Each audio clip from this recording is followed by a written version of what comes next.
Esse é tempo de partido, tempo de homens partidos. Em vão, percorremos volumes, viajamos e nos colorimos. A hora pressentida esmigalha-se em pó na rua. Os homens pedem carne, fogo, sapatos. As leis não bastam. Os lírios não nascem da lei. Meu nome é tumulto e escreve-se na pedra. Calo-me, espero, decifro. As coisas talvez melhorem. São tão fortes as coisas, mas eu não sou as coisas, e me revolto. Tenho palavras em mim buscando canal. São roucas e duras, irritadas, enérgicas, comprimidas há tanto tempo, perderam o sentido, apenas querem explodir. Tarso de Castro nasceu em Passo Fundo no dia 11 de setembro de 1941. Ele foi um dos fundadores do jornal Pasquim, que representava a liberdade em meio ao período de censura.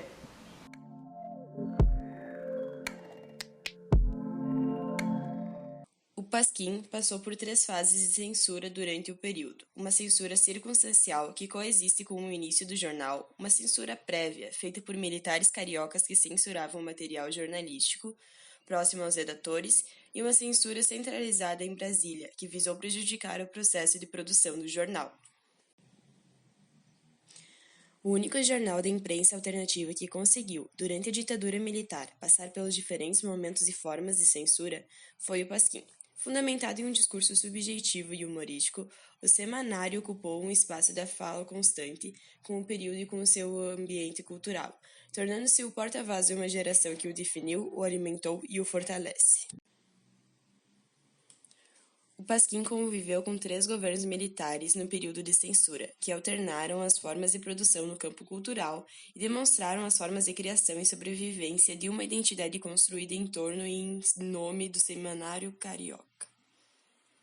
A base econômica do município de Passo Fundo, nos dias atuais, se concentra fundamentalmente na agropecuária e no comércio, e nas décadas de 1960 e 1970 isso não era muito diferente.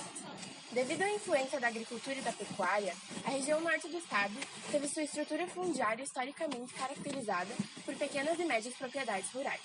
Isso incorreu em um acelerado processo de parcelamento territorial, devido à emancipação de municípios. Na década de 60, a partir do município de Passo Fundo, surgiram municípios como Victor Grés, Davi Canabarro, Ciríaco, Sertão e Ibiaçá. Quanto ao setor industrial, na década de 70, a indústria local deu um salto quantitativo, crescendo 33,29% ao ano. Esse crescimento esteve baseado na expansão dos gêneros química, mecânica, produtos alimentares e bebidas. Como exemplificação dessa expansão industrial, podemos citar a criação de uma unidade da Embrapa, Empresa Brasileira de Pesquisa Agropecuária, aqui em Passo Fundo. A Embrapa Trigo foi fundada no dia 28 de outubro de 1974. Naquela época, a Embrapa buscava estabelecer unidades nacionais de pesquisa, dentre elas a do trigo. Passo Fundo, no Rio Grande do Sul, por ser um importante centro na região tritícola do país, foi escolhido para sediar essa unidade, a qual seria responsável pela condução direta de trabalhos de geração, adaptação e difusão de tecnologias para a cultura, mediante concentração multidisciplinar de pesquisadores. Quanto à indústria de bebidas, podemos citar a chegada da cervejaria Brahma, marca até hoje muito conhecida, em 1975. A cervejaria Serrana, que já existia no local, foi fundada em 1910. E em 1975 foi comprada pela Brahma, que operou até 1997. Hoje opera no local a Faculdade Anhanguera. Agora estamos na antiga Prefeitura Municipal, atual Museu Histórico Regional.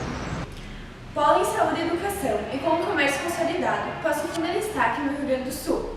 E não é de hoje, a história conta que a cidade já está nesse mapa há décadas e até mesmo chegou a ser sede do governo do estado. Em 1º de abril de 1964, quando então o governador Ildo Menegatti e alguns membros do Executivo Estadual deixaram Porto Alegre, essa ação ficou conhecida como Operação Farroupilha e foi desencadeada pela grande agitação política que o país enfrentava pela derrubada do poder de João Goulart, por um movimento civil-militar de caráter reacionário. Esse foi um dos acontecimentos iniciais do período conhecido como ditadura militar, que durou 20 anos. Quem fosse contrário à doutrina de segurança nacional e às determinações do Departamento de Ordem e Política Social, DOPS, era sujeito a punições, que incluíam violência física, prisões e desaparecimentos nunca explicados. E aqui possuímos uma foto de Passo Fundo na década de 1960. No entanto, essa não foi a única experiência do regime. Se em cidades menores as pessoas não sentiram as consequências dos anos de chumbo, em Passo Fundo foi diferente, principalmente após a promulgação do Ato Institucional de número 5. Com a liberdade de expressão restrita, os jornais e veículos de comunicação, formadores de opinião, tinham duas opções: ou não demonstravam a realidade pela incerteza do que poderia acontecer, ou assumiam os riscos. Porém, os veículos impressos de Passo Fundo não fecharam suas portas. Fundado em 1935, o jornal Diário da Manhã prestou inúmeros esclarecimentos sobre publicações perigosas, como constam dados do Instituto Histórico de Passo Fundo. A Arena estreou em eleições diretas para prefeitos e vereadores em 1968, quando foi eleito o médico César Santos, pertencente ao antigo MDB. Em 1972, a Arena elegeu o coronel do Exército Edu Vila de Azambuja. E em 1976, o MDB voltou a comandar Passo Fundo, através do prefeito Volmar Salton. A partir de 1965, foram permitidas somente duas associações políticas nacionais: a Aliança Renovadora Nacional, ARENA, a Sustentação Civil do Regime, e o Movimento Democrático Brasileiro, MDB, a oposição regrada e tolerável. Em 1979, ano de intensas transformações que mudariam o panorama político brasileiro, Passo Fundo era considerada uma cidade violenta, conhecida como Chicago dos Pampas, em alusão aos acontecimentos criminais de Al Capone. Tudo isso ocorria em plena ditadura militar. No dia 5 de fevereiro do mesmo ano, uma ação desastrosa da Brigada Militar acabou vitimando o jovem Clodoaldo Teixeira, morador da Vila Andes. Na época, o mesmo tinha 17 anos e estava indo para sua casa em sua motocicleta quando foi abordado pelos policiais. O mesmo não possuía habilitação, então pôs-se em fuga. A perseguição só terminou em frente à sua casa quando um dos policiais desferiu um tiro em suas costas. O mesmo ficou muito ferido e foi encaminhado ao hospital, mas acabou falecendo. A notícia sobre o assassinato e a brutalidade policial fez com que alguns moradores começassem a organizar protestos. Essa revolta, ficou conhecida como a Revolta dos Motoqueiros. Cerca de 10.000 pessoas, alguns de suas motocicletas, fizeram um cortejo fúnebre de Clodoaldo até o cemitério do bairro Petrópolis. Os militares receberam os manifestantes a tiros de metralhadora e acabaram fazendo mais duas vítimas, Adão Faustino e Juscelino Joaquim Macedo.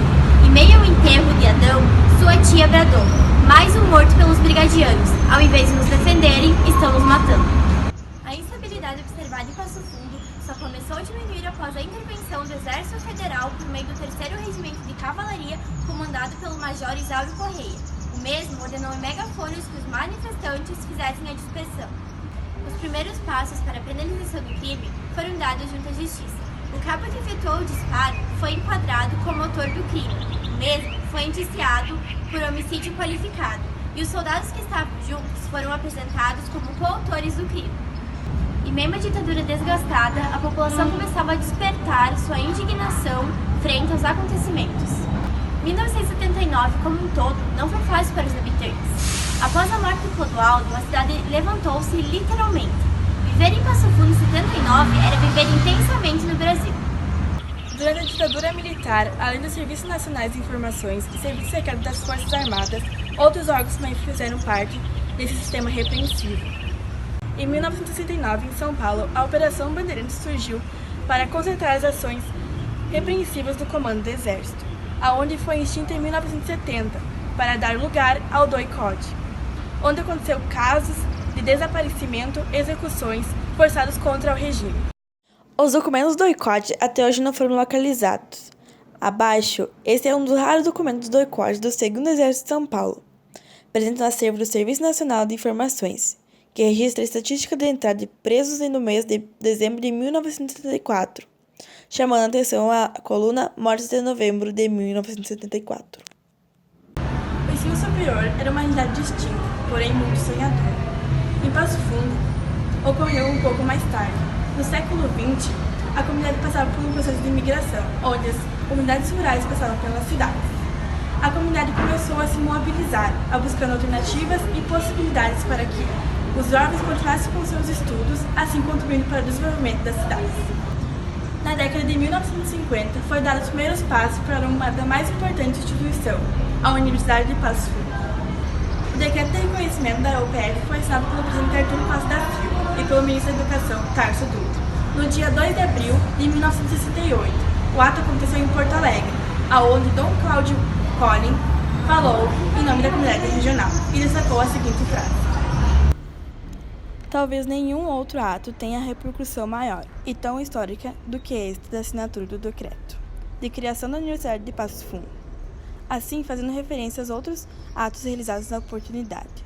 O decreto foi publicado no Diário Oficial da União no dia 6 de junho de 1968, data em que se comemora o aniversário da instituição. Em 1973, iniciaram as obras do prédio da Faculdade de Direito, de Ciências Política e Econômicas, do Instituto de Artes e do restaurante universitário. Na foto, a assinatura do financiamento para a construção da cidade universitária. Em 1979, inauguração do prédio do Instituto de Ciências Exatas e Geociências, na foto do prédio do ICEG em fase de conclusão.